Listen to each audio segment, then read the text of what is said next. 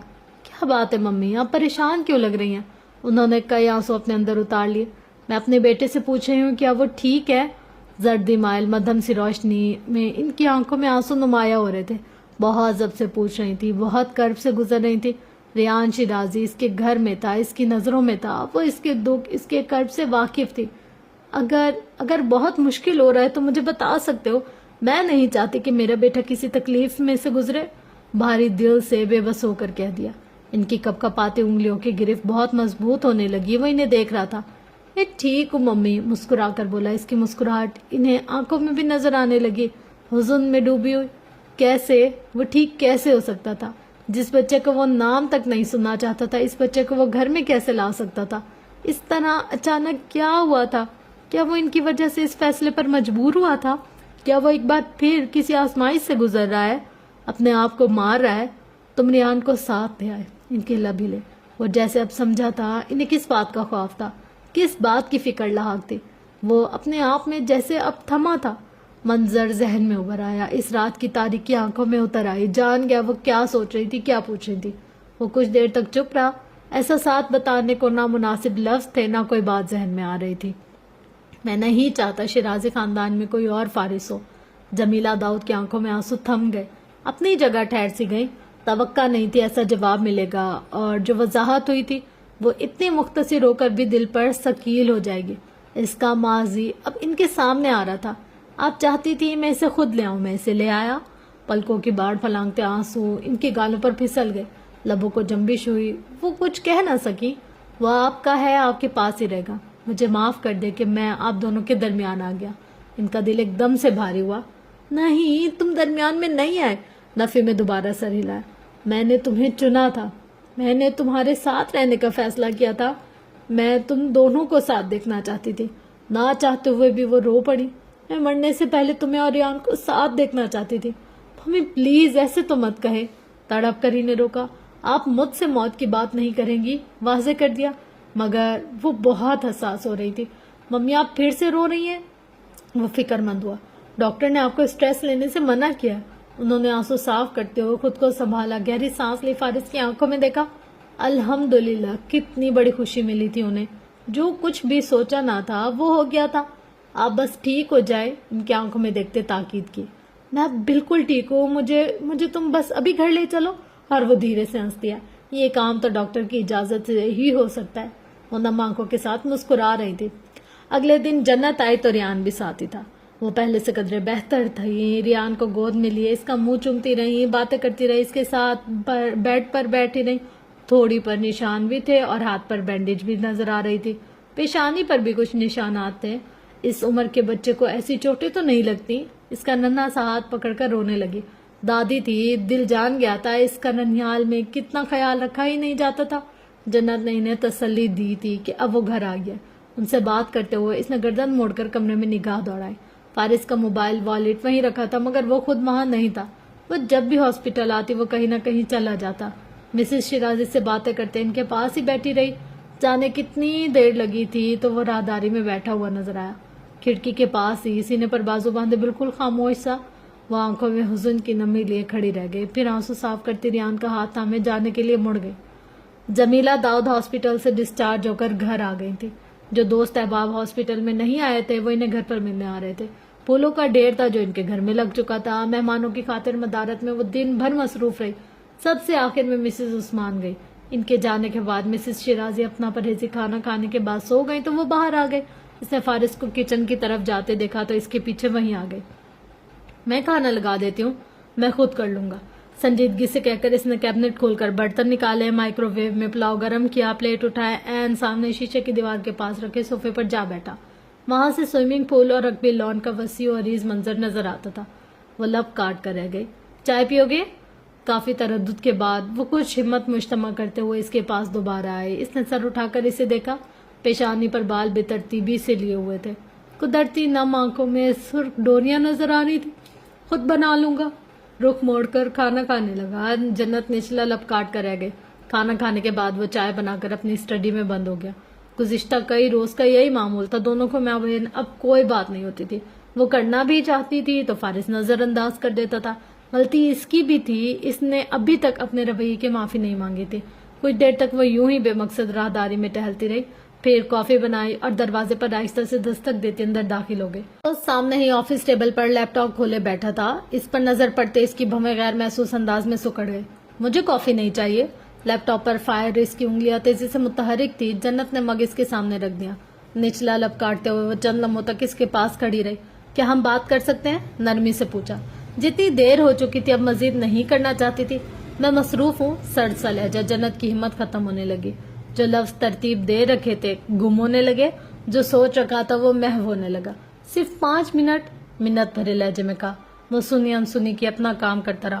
Please فارس۔ کندھے پر ہاتھ رکھا تو اس نے لیپ ٹاپ بند کر کے اپنی آفس چیئر کا رخ اس کی طرف گھما دیا۔ سینے پر بازو باندھے اسے دیکھنے لگا۔ اس کی آنکھوں کا تاثر جنت کو پریشان کر گیا۔ ایسی سرد مہری تھی ان میں اور ایسا خالی پن تھا جیسے ان میں کبھی کچھ تھا ہی نہیں۔ I am really sorry. کس لیے؟ اس کا لہجہ اجنبی سا تھا۔ مجھ سے جو غلطی ہوئی وہ بے حد شرمندہ تھی۔ کیا تم سے بھی کوئی غلطی ہوتی ہے؟ اس کا سرد لہجے میں پوچھا جانے والا سوال اس کے اعصاب پر بھاری پڑا۔ وہ لب کاٹ کر رہ گئی۔ میں مانتی ہوں میں نے تمہیں ہرٹ کیا، میں تمہاری اجازت کے بغیر، میری اجازت کے بغیر تم میرے بھتیجے کو میرے ہی ظلم سے بچانے گئی تھی۔ اس میں غلطی کہاں سے آ گئی؟ جنت کمال لاجواب ہو کر رہ گئی۔ فارس وجدان نے اس کے لیے ہر حجت دلیل کا جواز ہی ختم کر دیا تھا۔ اس نے پلکیں جھپکا کر آنکھوں میں نمی کو دبایا۔ فارس، مجھے تمہارے وہاں جانے سے اب کوئی مسئلہ نہیں ہے۔ پہلے تھا بھی تو اب نہیں ہے۔ یو میں لیو ناؤ۔ اس نے لیپ ٹاپ دوبارہ کھول لیا۔ جنت نے آنسو ضبط کیے۔ میں مانتی ہوں مجھے تم پر بھروسہ کرنا چاہیے تھا۔ اس کی آواز کمزور ہو رہی تھی۔ میں تمہارے بھروسے کے لائق نہیں ہوں۔ جنت کو اپنا دل مٹھی میں جکڑتا ہوا محسوس ہوا۔ ایسے نہیں کرو پلیز، میں اپنی غلطی تسلیم کری ہوں، مضطرب ہو کر کہا۔ جب غلطی تھی ہی نہیں تو تسلیم کیا کر رہی ہو؟ جنت کمال کچھ کہہ ہی نہ سکی۔ میں صرف آنٹی کے لیے وہاں گئی تھی۔ لب ہلے، ہمت ختم ہو گئی تھی۔ ہاں تو ٹھیک ہے، کیا میں اب کوئی شکوہ یا اعتراض اٹھا رہا ہوں؟ وہ نم آنکھوں میں نمی لیے اسے دیکھ کر رہ گیا۔ اب تم جا سکتی ہو۔ وہ اپنا کام کرنے لگا۔ وہ کچھ دیر تک کھڑی رہ گئی، پھر آہستگی سے قدم اٹھاتی اسٹڈی روم سے نکل گئی۔ سارا دن مسز شیرازی سے ان کی دوستیں ملنے آتی رہی۔ ان کا موبائل اس کے پاس تھا، کالز وہ اٹینڈ کر رہی تھی، ان کی صحت یابی کے تمام پیغامات بھی وہی لکھ رہی تھی، اور فارس کی موجودگی میں اپنے آپ کو یہاں وہاں گم کر لینے کی جستجو بھی جاری تھی۔ رات جو بات ہوئی تھی اس کے بعد سے اس کا سامنا نہیں کر پا رہی تھی۔ سختی، سرد موری اور بیگانگی کا تاثر اس کی آنکھوں میں آنسو لا رہا تھا۔ کتنی ہمت کر کے وہ اس کے پاس گئی تھی اور اس نے 2 منٹوں میں سب کچھ فنا کر دیا تھا۔ ایسی بات کہہ دی جسے رد کرنے کو کچھ باقی ہی نہ رہا ہو۔ اب وہ کیسے یقین دلائے کہ وہ اس کے لیے غیر اہم نہیں ہے؟ اس نے سوچا اور دماغ نے ایک لمبی سی چارٹ شیٹ دکھائی۔ وہ تو اہم ہوتا تو اس کی بات کو اہمیت دیتی، اس کی ناراضگی سے ڈرتی، اس کا لحاظ کرتی، جھوٹ نہ بولتی، پلاننگ کر کے نہ جاتی۔ سارا دن وہ دکھی اور پریشان سی رہی۔ شام میں مسز شیرازی کے کمرے میں تھی جب وہ دستک دے کر اندر داخل ہوا۔ اس کی دھڑکنیں تیز ہو گئی۔ موبائل سامنے کرتی اپنی نظریں جھکا لی۔ ریان اس کی گود میں سر رکھے اپنا فیڈر پی رہا تھا۔ اس کا بایاں ہاتھ اس کے بالوں میں چل رہا تھا، دوسرے ہاتھ سے ٹائپنگ ہو رہی تھی۔ گاہے بگاہے وہ فارس کو بھی دیکھ لیتی۔ وہ بیڈ پر ان کے پاس بیٹھا باتیں کر رہا تھا، چہرے پر نرمی تھی، مسکراہٹ بھی۔ اسی دوران اس کے موبائل پر آئمہ کا میسج آ گیا۔ میں نے فارس بھائی کو سوری کا اتنا بڑا میسج لکھ کر بھیجا ہے اور انہوں نے مجھے بلاک کر دیا۔ ساتھ ہی روتے دھوتے ہی مجھے موصول ہوئے۔ مجھے ڈر لگ رہا ہے جنت، بھائی کو پتہ چل گیا ہے تو وہ مجھے بہت ڈانٹیں گے۔ اس نے چپکے سے اس کا واٹس ایپ کانٹیکٹ نمبر کھولا، یہ جاننے کے لیے کہ کہیں وہ بلاک تو نہیں ہو گئی۔ اس نے بھی تو کل رات ہی بات کی تھی اس سے۔ سچ شکر کہ وہ بلاک نہیں ہوئی تھی، ڈی پی نظر آ رہی تھی۔ دل کو سکون سا ملا۔